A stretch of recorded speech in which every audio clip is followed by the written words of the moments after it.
Hello there, welcome to my studio. Today we are going to talk about colour mixing, and I'm going to go through a little demo of how you can mix any colour that you need. Now this is a simple method, it's not necessarily easy, but I do think it's like a simple method once you go through it, and it's definitely something that you can watch this video and take away into your own painting practice.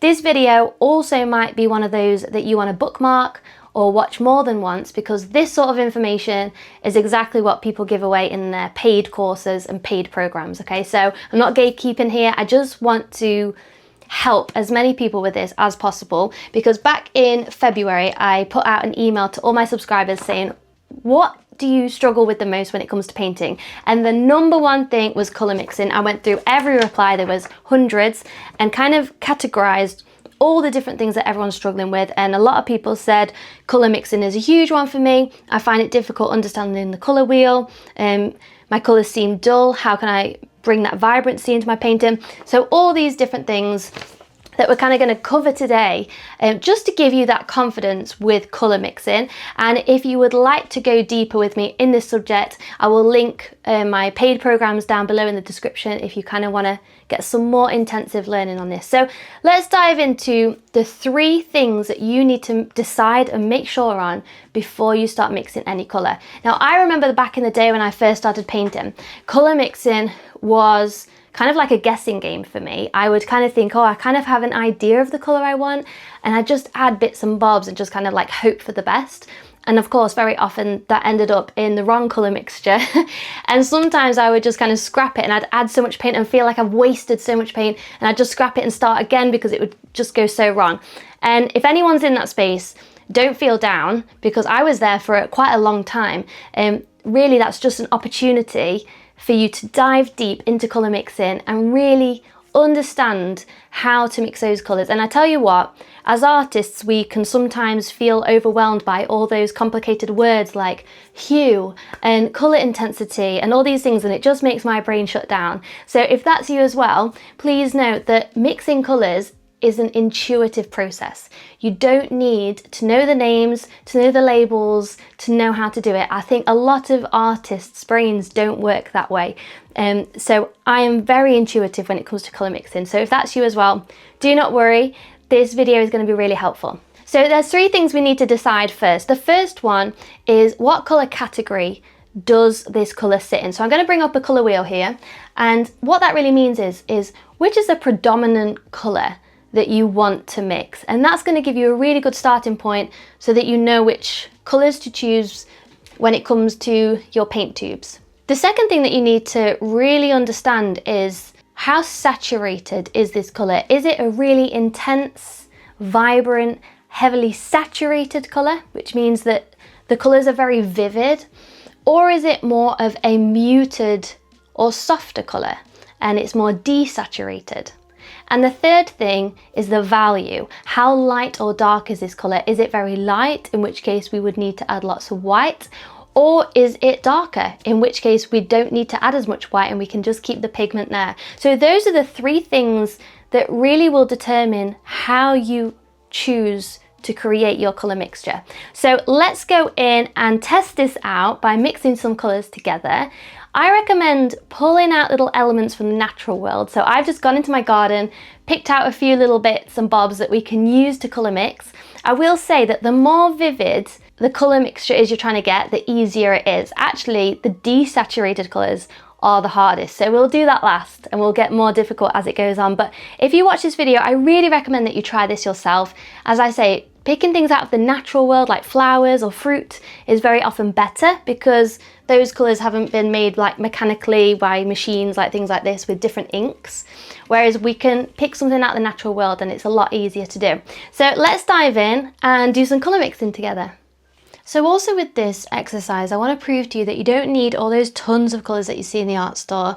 So I'm just using titanium white, quinacridone magenta, hansa yellow, but this has been superseded now by Ben's yellow, and phthalo blue green shade. So the first thing I'm going to colour match is this little tulip petal, which I've just got from the garden. And I can already see it's probably going to be strongly in this magenta range, but let's tape it up so that we can start getting this colour mix. Okay, so I've just got some washi tape just to tape that in. And for my brush, I've just got a Galleria 1 stroke 19mm in the Winsor & Newton range, and I've got some water and like an old rag here that I'm just going to take off the excess water with. I wouldn't recommend like mixing colours with a tiny little brush, something like, well, this is not too bad actually. You don't want to go anything smaller. Something like this is probably a bit too small. So I like to use a large brush, or you can use a palette knife too. So the first thing, like we said, we need to figure out which colour category this colour sits in. And I like using the CMYK colour wheel because I think you can get a more wide range of colour mixes, which is why I've gone for the magenta rather than a red. So I'm going to say that this is obviously more magenta, so I'm going to take some of the magenta. This is kind of where you start. Now say if it's in the middle of these, you can then mix them together if you start with the green, but we'll get onto that. We're starting with the easy one. So let's take some magenta. Now we can see that that is not exactly right, and it's not too far off, but I can see a little bit of purple in there. So I'm going to take just a little bit of blue. In fact, that was way too much. That was way too much. So I'm just going to add a bit of that more magenta. Okay, then we need to have a little think about saturation and intensity levels.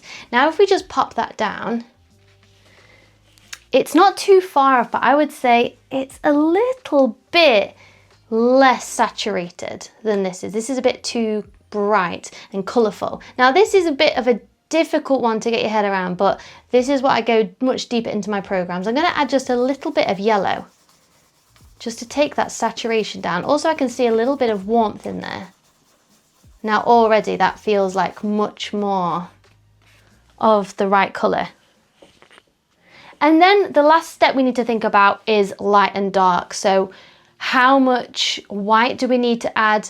Do we need to, add a lot of white or keep it more pigmented? You can see like, some of these little streaks here, a little bit more lighter, whereas the tip of the petal is more rich and kind of like dark. So I would say that's a pretty close colour match. If I wanted that little white streak, I'd just take a little bit of white and add that in. And that's what I would use for my white streak. Okay, so ignoring this one, that was the incorrect one, but this is the colour mixtures that I would then use if I was painting this leaf. Okay, so let's go on to the next level of difficulty. Still keeping this 3-step method in mind, let's find our next colour mixing target. So my next one is this green leaf, which I'm gonna pop here. Okay, so step 1. Which colour category does this sit in? Of course, it is the green. And this is where we can start to think about, is it a turquoise green or a lime green or somewhere in the middle? And we think about, in fact, my washi tapes is a great example of this. A more turquoisey green might look like this, and a more lime green like this. But I would say ours sits more in the middle. Okay, so that's the first step. So what we can do then is go ahead and make a green with the yellow and the blue. So what we want to do is just add a bit of blue and yellow together until you get the right mixture. So this would be more of the turquoise green, so therefore I know I need to mix a bit more yellow in. Okay, and we don't want to go too far where if we mix too much yellow it would go into like more of a lime green. So we want this mid green. Okay, so that's a great place to start. I would say that's a really good starting place. But as you can see, if I pop that down, that is not correct, is it? In fact, when I put it down, I can see a little bit more yellow in this one, so I might add a little bit more yellow. I wouldn't say it's lime green, but it's somewhere maybe in between that. Okay, and then next step is to think about the saturation level. So of course, this is way too saturated. It's way too colourful. This is a lot more muted in colour. So what we're going to do is add in a little bit of magenta, because that is the complementary colour. So it's the opposite on the colour wheel. And you can see that we're starting to get somewhere a little bit closer with that. Just add in a tiny bit at a time. If you've gone too far, like this, and it's a bit more dull, you can bring it back with adding a bit more yellow and blue. But actually now I've mixed that, that's pretty close. Let's try it on there. And sometimes it takes a minute as well. You can even like kind of go up to the item and then kind of like push that down. I would say that's a pretty close match. Maybe a little bit more yellow. So you can go back a step if you want to add in a little bit more either yellow or blue. But I would say that's pretty close.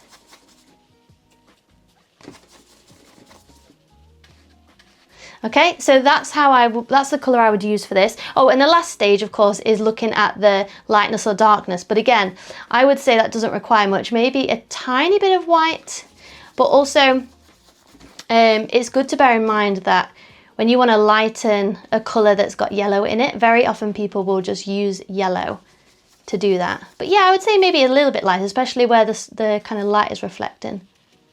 So we could go ahead and add some white to that as well. Something like this. Okay, so that's how I would mix that colour. Okay, so then we move on to the last one, which is the hardest one. And that is this hydrangea, which is very beautiful. Let me just focus in on that. This is a dried hydrangea, and there's lots of little colours, but we're going to kind of take like the majority colour of this very muted, soft, kind of browny, light yellow ochre colour. This is going to be pretty tricky, but that's good because I like a challenge. So I don't quite know where to put this actually. Let's think about, can we wedge that in there? Okay, that works. Let's do that. Okay, so I'm going to kind of pick out one of these little petals, maybe this one. Okay, and I don't want to ruin this because it's so beautiful. I don't want to pick the petal off. Not yet anyway, maybe to show you the final result. So, okay, let's start with the first thing. Where does this sit on the colour wheel? Now, this is a bit of a tricky one, between yellow and orange, I would say. So let's first make that. Let's do that mixture over here. So let's take some of the yellow. Now we know it's not this sort of yellow, but we can take a little bit of magenta, kind of make a bit of an orange. Okay, so that's the sort of category for now. We can put it in, we can make adjustments going forward. I think probably it's a little bit more orangey. Yeah, something probably like this. Okay, but as you can see, that is not right. So although we've got the right category, we need to next think about saturation and intensity. And this is definitely where this one will come into play because of course, this is way too saturated and intense for these. So that's when we need to think about how do we bring down the saturation, and we do that by adding the opposite colour on the colour wheel. So we can add a little bit of the blue in, and you only need a tiny bit. You only need a tiny bit for this. Okay. Now, if that makes it a little bit greeny, we can bring that back by adding in just a little bit of the magenta. So that's taken that saturation level down a little bit, but it's not enough. We need to keep on going. In fact, what we can do as well, and because it's very light, let's go on to the third stage of light and dark. We can see that this is a lot lighter. So let's add in a bit of white into that to see what we get, because I think that's going to kind of give us more of a truer reflection of where we're kind of aiming for. Okay, so let's just pop that down. It's not bad, it's getting close. I think as well, these kind of colours are a lot more pink and red, whereas I'm kind of focusing on this sort of colour. You know what, let's just pop one off. Let's pop one off and pop that on there. I said I wasn't going to, but all in the name of learning. Okay, that's going to be a lot easier, I think. Okay, so we can see from that, let's add a lot more white because this is a lot lighter. And I'm also seeing a bit more magenta here as well. Okay, so it's really just about going between these kind of three steps. This is a lot closer. This is a lot closer. Okay, so let's add more white to that because we can still see it's lighter still.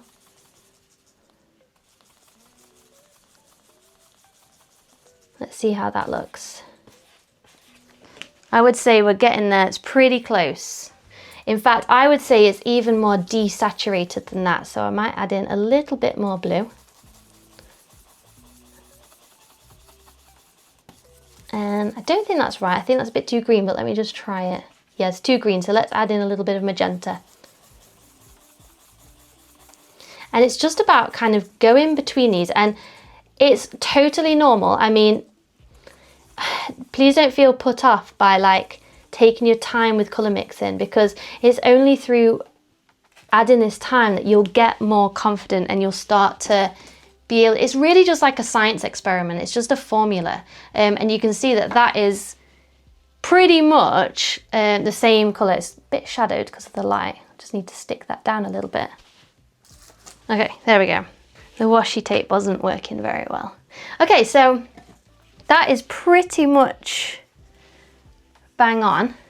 I think I might just add a tiny bit more blue. I think it's hard as well because the edge of the petal is a bit more darker.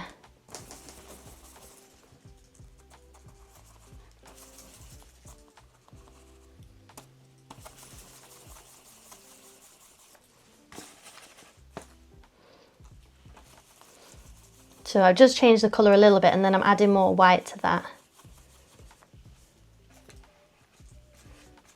Yeah, I think we were probably closest with this one, but it's somewhere around that. And then if you wanted to add in more of these magenta, you just add in some more of that pink. And then you can build up those sort of layers too. So it's all about just bouncing between these three parts of the colour mixes. Let's just go over that orange because we knew that that one was wrong. It's just bouncing between these colour mixtures, these three different parts of the colours, to really hone in on the colour mixture that you need. Thank you truly so much for coming on this little colour mixing journey with me. I hope some of those things gave you just a different perspective to have a think about, and maybe implement this in your own painting practice. Let me know if you try this, and let me know how that goes in the comments. Honestly, I wouldn't be surprised if you kind of want to watch this video 2 or even 3 times to really get the hang and the sense of how this works and comes together. I know it feels complicated, but honestly, it will become second nature to you in no time, I promise that. And if you would like to go deeper, join me in Supercharge Your Art in 14 Days. It's a 2-week sketchbook experience where every day we hyper focus in on a very unique painting skill that's going to help your paintings become more professional, and you're going to feel more confident whilst doing so. And colour mixing is a giant part of that course as well. So I'll put the link to that in the description box if you'd like to go and check it out, and hopefully I'll see you inside. And don't forget to subscribe and hit the notification bell for more YouTube videos so you don't miss out. And I'll see you in the next video. Thank you so much, guys. Bye.